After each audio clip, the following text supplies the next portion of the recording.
and never be accurate, which exactly makes it even more exciting. Welcome to Sports Updates on TVC Breakfast Saturday. My name is Mark, and I'm joined by the ever beautiful Toyosi Adebanjo. What's good? I'm fine, thank you. Good morning. It's been a while. Yeah. It's been over like 3 weeks now, right? Since I last saw you. Yeah, I think so. Yeah, fantastic. How's everything going with you? Good. Fantastic. And of course, I have got a very vibrant sports analyst in the building. He's none other but Alli To Appeal. Daniel, fantastic. Thank God there was no rain today. I remember the last time. It was really tough. It was quite rain. But the exciting part is the Euros have started. The last time we were talking about how the games were going to... We'll get into that. Yeah. We'll get into that. Now, our first story for this morning, Garcia got a ban from boxing for a year after testing positive for PEDs after his fight against Devon.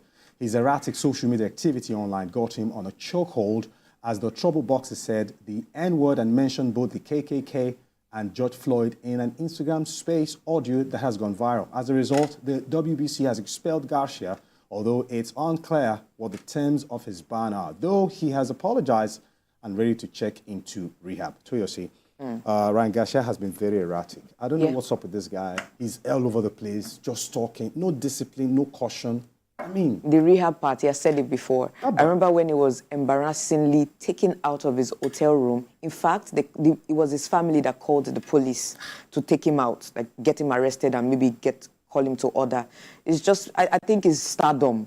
You know, when you are almost at the pinnacle, where you feel like you're on top of the world, you're making money, crazy money anyway in boxing, you're knocking people out. I think the only knockdown we got was from Gervonta Tank Davis. You know, aside from that, he's been a fantastic or a good boxer, let me put it that way. Because when it comes to his boxing, there's some criticism I would like to put out there. He's a very impatient person. You can see that from his character.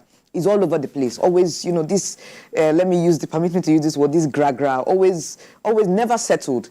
You know, and all of those things, you know, the use of substance and here and there, partying, you know, this violent behavior once in a while, demolishing things, breaking things when you're drunk and, you know, you've lost your head. All of these things, it needs to actually be called to order. I said it before that he will go to rehab, but he didn't keep his word on that. Hopefully he will do that this time around because he's still young. I think he's 26 or 27. Sad. Now, Aditoro, you would expect that Canelo is in the spotlight, a fellow Mexican, a fellow countryman. And, of course, you hear people say, that's your role model up there. And despite the Canelo's discipline and mode of, personality he's put up, Garcia doesn't seem to like he wants to take a cue there at all. Let's be honest. I've said this quite a number of times, and I'll keep repeating it. There's no reason why you should be angry, and that anger results into you having to be racist, you know, because there's no sensibility in being racist. Not even in this century. It's become outdated to me. So for somebody of this caliber, you've been in the sport for quite some time, and you should know. Listen, there are modus operandi in every business. True. So also is in sport. You should know the easiest way to get you punished in sport is to be racist, and he just did that. And by the way, after the ban, he came out on his Instagram handle to justify what he did. So he's still not remorse. And you're saying you're going to rehab. If you come back from rehab and you do it again, you will go back to the suspension. The way this guy, the way you break things down. Well, let's go to the second story, my brothers. Now, Cameroon Football Federation President Samuel Eto'o will appeal the ruling of CAF's disciplinary board, which found him guilty of violating the principles of ethics, integrity, and sportsmanship for signing a personal promotional contract with a betting company and subsequently fined him $200,000.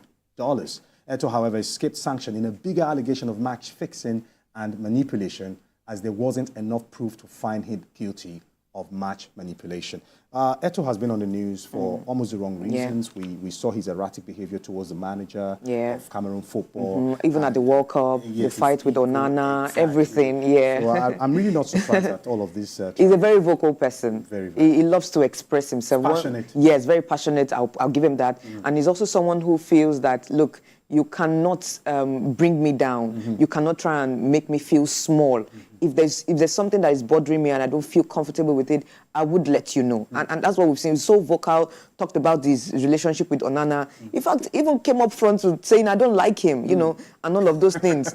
You know, I'm sure if we were down to Samuel Eto'o, Onana wouldn't play for Cameroon anymore, you know, and all of these things. I remember also having an issue with a journalist at the World Cup, yeah, no, at the World Cup, where I think the journalist was doing too much, but he decided to use his fist, instead of just using his words, and he was very lucky to get away with that. He could have been easily sued, all of these things. He just needs to tone it down a notch. I remember one interview where he was asked, how did you play with Messi? He said, no, Messi played with me, yes. I understand that. Well, let's move on to the next very sub-story. The Rivers United Football Club is pleased to announce the appointment of Finidi George as our new technical manager, the club said in a statement on Wednesday.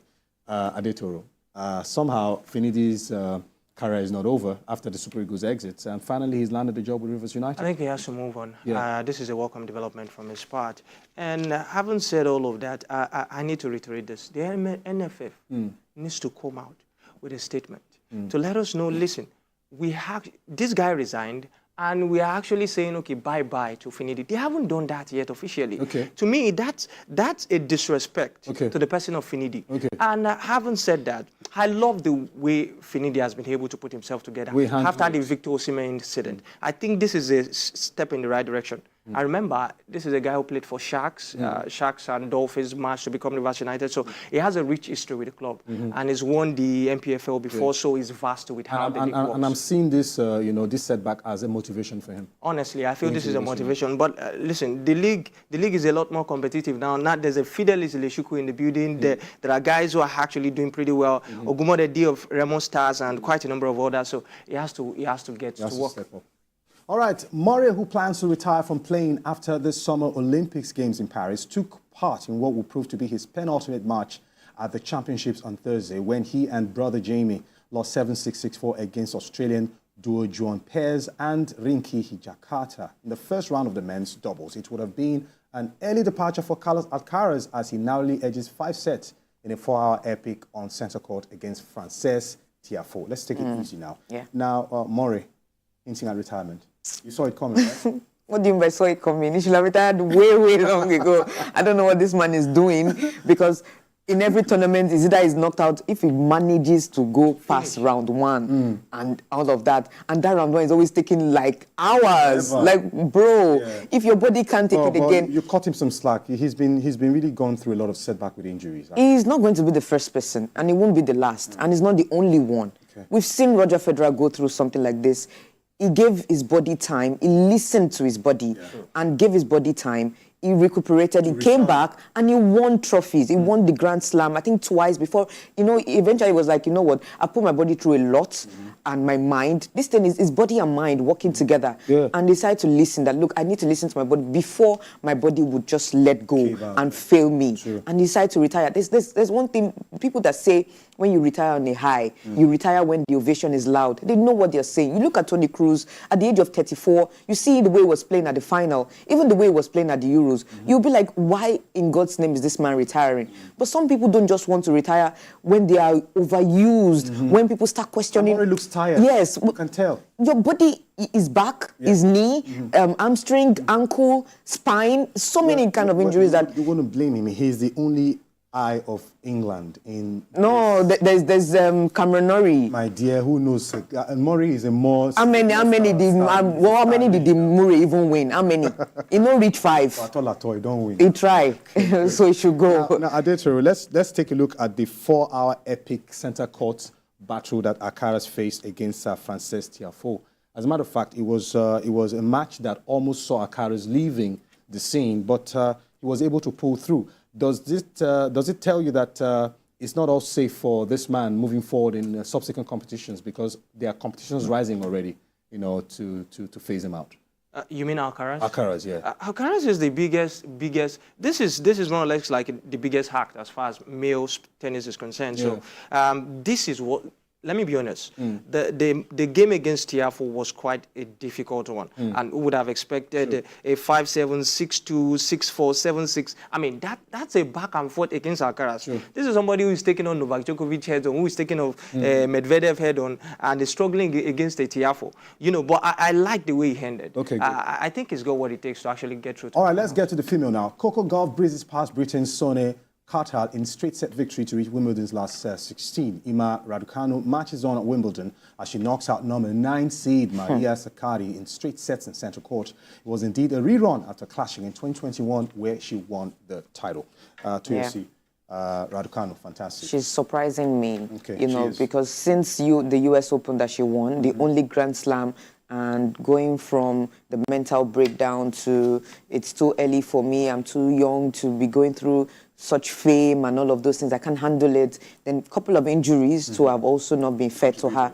But coming back now on home soil, somehow, that's how I always mention or state the fact of how home advantage would always play a part. It's just left to you how you take advantage of it. Okay. We saw Coco Gauff do the same. Who knows? Emma Raducanu might just get to this final and win it, because we know Iga Swiatek is still here, but she's not so good on grass. Sabalenka, who would probably give her a problem, is out with a shoulder injury. So let's see how far she'll go. Okay, I've just been told then that Mike Mexicano is standing by on the field, and hopefully we are able to establish connections with him so we can have a good time getting to find out what's happening out there before we move on to our last major story of the day.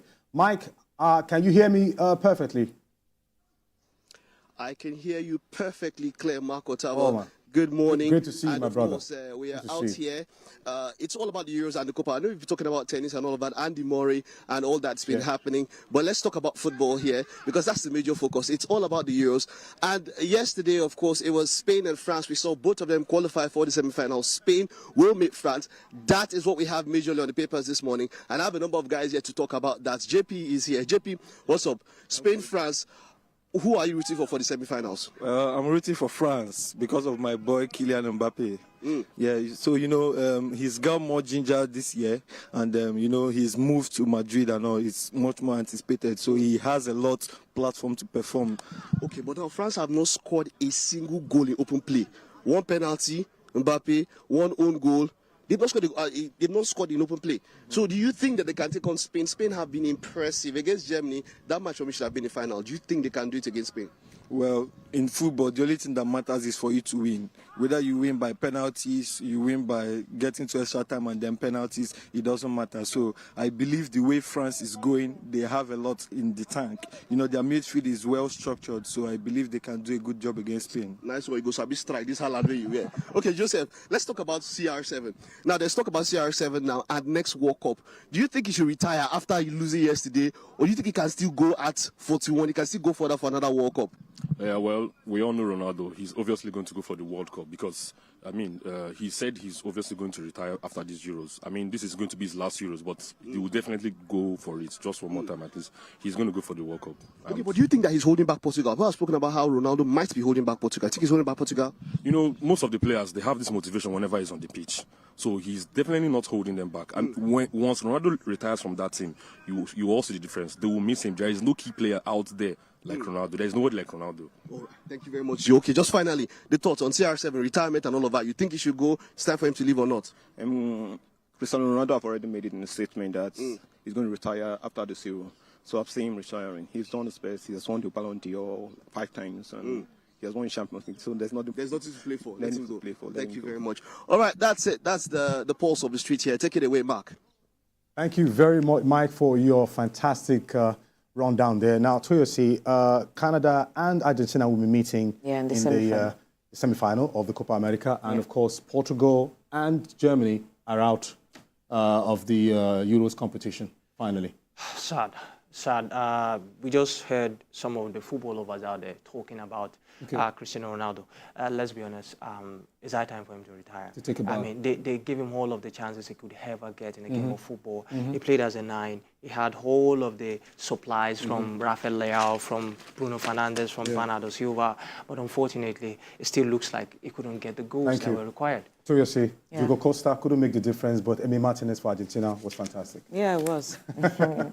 All right, that's about all we can take on this sports update this morning. Of course, my team will be back to take it home from here. Thank you for watching.